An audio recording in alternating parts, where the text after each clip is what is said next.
मैं डॉक्टर अमित भटनागर पंतनगर कृषि विश्वविद्यालय में सस्य विज्ञान विभाग में प्राध्यापक के पद पर कार्यरत हूँ। इस चैनल के माध्यम से मेरा यह प्रयास है कि किसानों तक सही जानकारी पहुंचे ताकि उसका लाभ वो अपनी खेती में ले सकें। इसके लिए मैंने किसान भाइयों के लिए विशेष रूप से एक अलग से प्लेलिस्ट बनाई है, कृषि किसान, जिसमें मैं किसान भाइयों के लिए चर्चा करता हूँ। आप इसके लेक्चर्स को सुन सकते हैं और भी बहुत सारी प्लेलिस्ट हैं जो एग्रीकल्चर के कोर्सेज से रिलेटेड है, वो भी आपके लिए हेल्पफुल है। आज जो बात करना चाहता हूँ यह है कि अधिकांश किसान भाइयों के मन में यह रहता है कि क्या हम यूरिया को जिंक के साथ मिलाकर के छिड़काव कर सकते हैं, मतलब खेत में क्या वो खाद हम डाल सकते हैं या नहीं डाल सकते। आज मैं इसी बात पे चर्चा करूंगा, और अगर डाल सकते हैं तो उसका डालने का सही तरीका क्या है। देखिए, यूरिया जो खाद है वो नाइट्रोजन देती है जैसा हम जानते हैं, और जिंक के लिए हम जिंक सल्फेट खाद का प्रयोग करते हैं। और कोई भी खाद तभी अच्छा काम करती है जब वो पौधों की जड़ों तक पहुंचे। अगर वो पौधों की जड़ों तक नहीं पहुंच पा रही है, या बहुत नीचे चली गई है, या जमीन पर ऊपर ही है, तो उसका असर पौधों पर नहीं आएगा।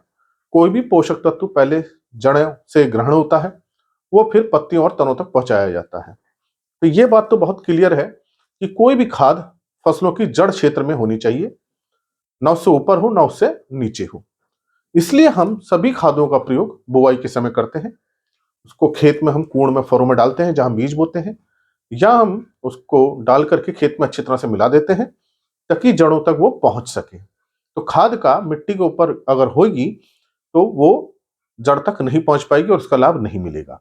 इसलिए यूरिया का प्रयोग भी हम बुआई के समय करते हैं, और जिंक सल्फेट का प्रयोग भी हम बुआई के समय करते हैं ताकि वो मिट्टी में अच्छी तरह से मिल जाए।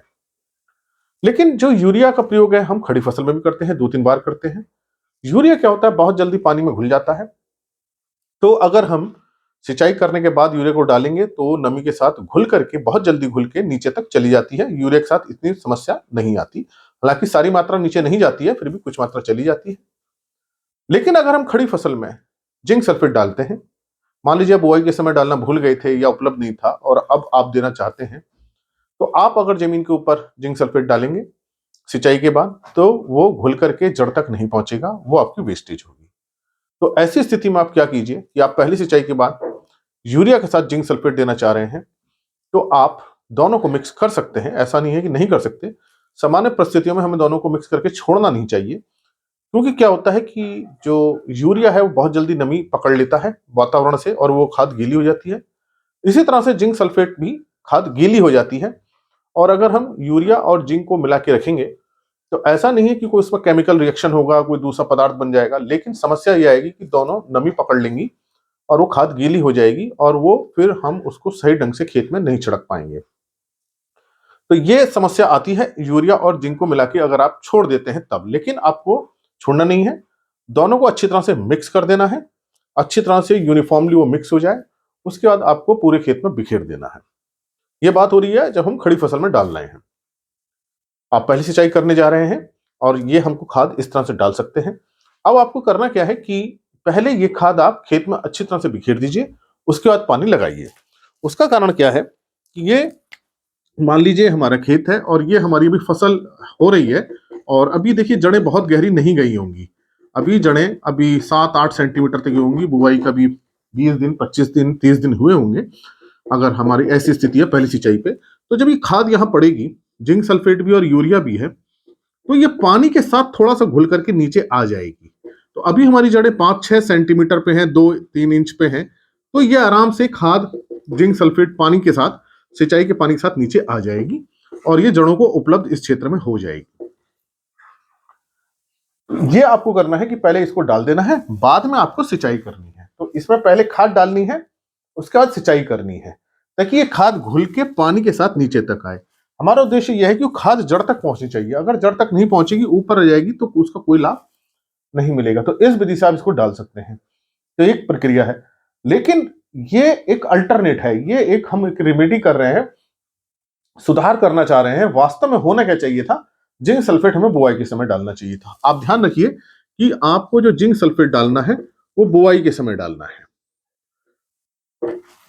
और अगर आप खड़ी फसल में आप इस तरह से दे रहे हैं, तो फिर आप 1 महीने बाद जो पहली सिंचाई कर रहे हैं, तो पहली सिंचाई के समय आपको दे सकते हैं, जो ये मैंने तरीका बताया है। अब जैसे हम गेहूं की बात करें तो गेहूं में हम 20 किलो नाइट्रोजन प्रति एकड़ हम देते हैं, मतलब कि एक बैग यूरिया का हम देते हैं 1 एकड़ में, और उसमें आप जो है 10 किलोग्राम जिंक सल्फेट को मिला सकते हैं। इसका मतलब यह है कि 10 किलोग्राम जिंक आपको 21% वाला मिलाना है। तो ये जो होता है हेप्टाहाइड्रेट होता है, 21% वाला जिंक आप 8 किलोग्राम प्रति एकड़ का मिलाइए। और अगर आप 33% वाला जिंक मिलाना चाह रहे हैं तो ये 6 किलोग्राम मिला लीजिए। इसकी मात्रा कम रखिए क्योंकि इसमें जिंक की प्रतिशत ज्यादा है, और इसको मिलाकर के आप 1 एकड़ खेत में प्रयोग कर सकते हैं। तो ये आपकी पहली सिंचाई के समय की स्थिति है कि आपने पहले इस खाद को डाल दिया, फिर सिंचाई करा ताकि पानी के साथ आ जाए। अब एक स्थिति यह होती है कि अब आप दूसरी सिंचाई का समय आ गया है, और ऐसी स्थिति में हमको जिंक देना है। तो देखिए उस समय तक क्या होगा, फसल बढ़ चुकी होगी, काफी बड़ी हो गई होगी और जड़ें भी गहरी चली जाएंगी, और इस समय आप जो जिंक डालेंगे वो उतना अच्छी तरह से पूरे खेत में नहीं फैलेगा, जमीन तक नहीं पहुंचेगा। तो ऐसी स्थिति में आप क्या कीजिए, उस समय यूरिया डालिए और जिंक को आप जिंक का छिड़काव कर लीजिए। तो दूसरी सिंचाई के समय आप छिड़काव के माध्यम से दे सकते हैं जिंक सल्फेट को। तो ऐसी स्थिति में आप जिंक सल्फेट का 0.5% का छिड़काव कर दीजिए, मतलब 5 ग्राम प्रति लीटर पानी के हिसाब से मिला करके आप जिंक सल्फेट को दे दें। तो आप सिंचाई के साथ फिर इसको ना दें, इसमें फिर आप इसका छिड़काव करें, तब तो आपको इसका ज्यादा लाभ मिलेगा।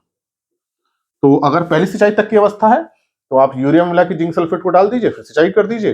अगर फसल बड़ी हो गई है, 40-45 दिन की हो गई है और जिंक की कमी आ रही है, तो आप फिर 0.5% का छिड़काव करें। तो ये इस तरह से अगर आप छिड़काव करेंगे तो फसल को जिंक भी मिल जाएगा, और यूरिया की आप टॉप ड्रेसिंग कर दीजिए क्योंकि यूरिया बहुत घुलनशील होती है, पानी में घुल करके पहुंच जाएगी। तो इस तरह से आप यूरिया और जिंक को एक साथ दे सकते हैं, लेकिन ये निर्भर करेगा कि हमारी बुआई के समय हमने देना है, या जब हमारी पहली सिंचाई के समय देना है, या हमने दूसरी सिंचाई के समय देना है, तो उसके तरीके अलग अलग हैं। इस तरह से आप देंगे तो फसल को यूरिया के माध्यम से नाइट्रोजन मिलेगी और जिंक सल्फेट भी जड़ तक पहुंच जाएगा और उसका फसल को लाभ मिलेगा।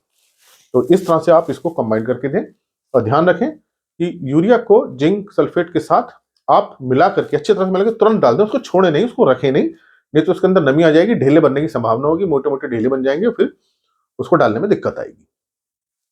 तो इस तरह से आप दोनों का प्रबंध कर सकते हैं, नाइट्रोजन का भी और जिंक का भी।